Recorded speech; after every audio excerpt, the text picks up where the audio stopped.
Welcome, ladies and gentlemen, to my YouTube channel. Thanks so much, guys, for great support. For my returning viewers and my returning subscribers, I usually appreciate so much. If you're watching this channel for the first time, guys, welcome. Don't forget to subscribe. Otherwise, thanks so much for your great support. So now, Kenyans, I want us to talk about this thing which has been issued by NDINDI. Because now NDINDI is coming out to drop a bombshell. I'm sure this time round, NDINDI decided to press RUTO from left, right, and center. It's like now NDINDI has decided to ban a school with all the certificates inside.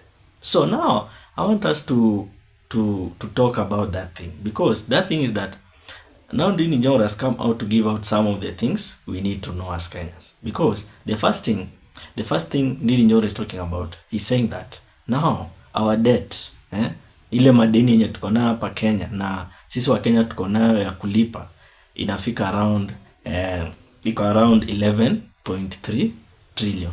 So that means in coming months we will be borrowing more. And this time round, NDINDI is coming out very clearly to tell the people of Kenya that the money which now government is borrowing and the debt we are having as per now, it is a very, very huge amount of debt. Because the debt we are having now, in less than 3 years, in less than 4 years, it is amount of debt which President Kibaki had in a duration of 10 years. That means our debt power is very, very high, because we are now borrowing in a high rate.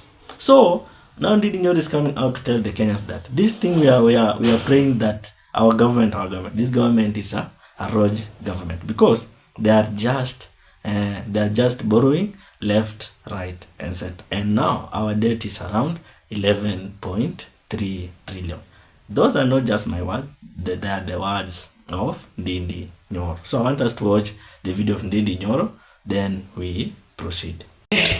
One of the issues that we have to deal with as a country is that deni ya nchi ya Kenya inaongezeka sana, ya kwamba nchi ya Kenya sasa madeni ni 11.3 trillion Kenya shillings, that we have borrowed for the last few months 1 trillion Kenya shillings.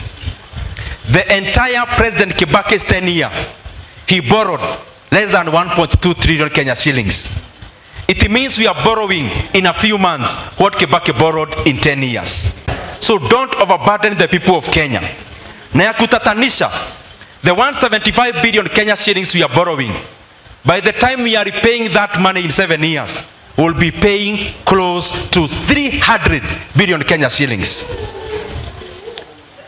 So after you have watched the video of NDINDI, you can clearly tell how the Kenyans we are suffering, because the government, they are just borrowing that money, and the clear projects zenye tunaweza sema that okay, mumeboro this and this and this mmefanya, hakuna, hatuwezi sema. So that means that this borrowing, sisi as a common mwananchi, we are ending up being placed with so many things and being overburdened. So now we can clearly tell that now as Kenyans we have to come out and tell this government that enough is enough, because you cannot just borrow, then the end of the day you expect that the common mwananchi to pay that debt through his taxes. So now NDINDI is telling the Kenyans that we as the common mwananchi, we are the people who at the end of the day we will be overburdened with this kind of debt. And now even RUTO himself is targeting the mwananchi to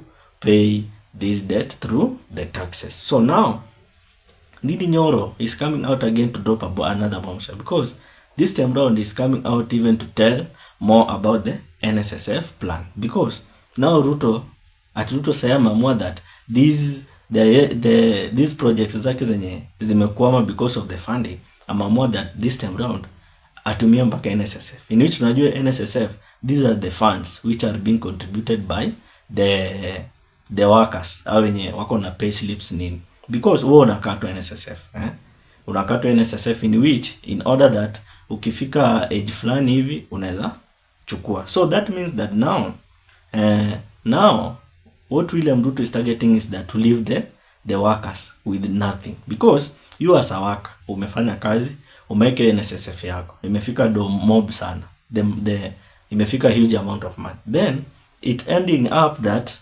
ukienda kuangalia your NSSF balance unapata that there is no more money at your NSSF account. So that means that now what Ruto is planning now, it means he will be now will be now leaving the workers with nothing called NSSF. That means that now Ruto, what he is planning now, it is something which very, very bad thing. So now I want us to watch the video again of the NDINDI talking about the NSSF.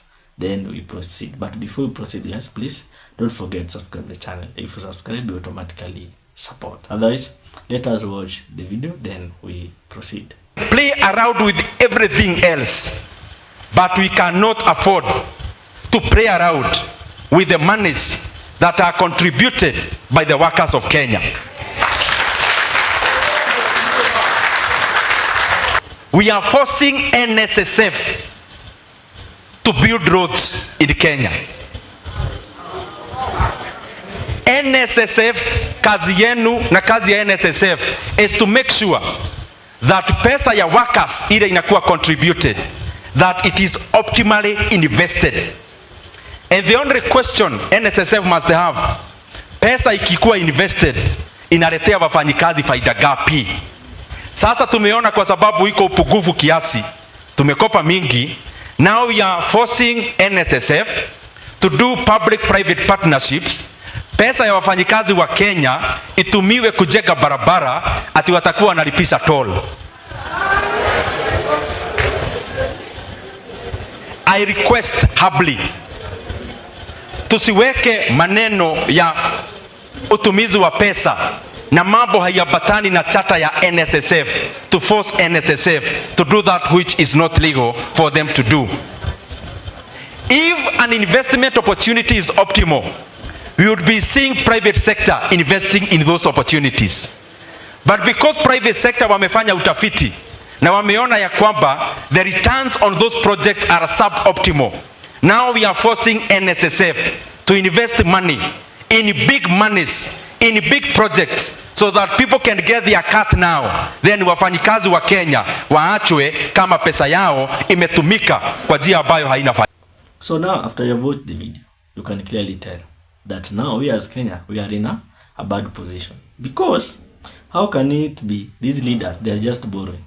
But if we tell them, okay, you have borrowed, you have done this and this, please substantiate unto us, they will end up arousing so much chaos.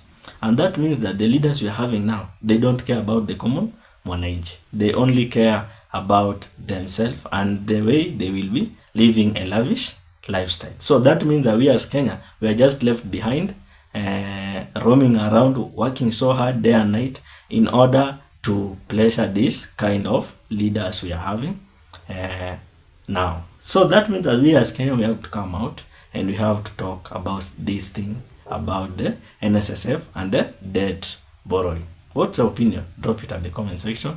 Otherwise, thank you so much for great support. Consider subscribing, liking, and sharing. Let's meet in another video.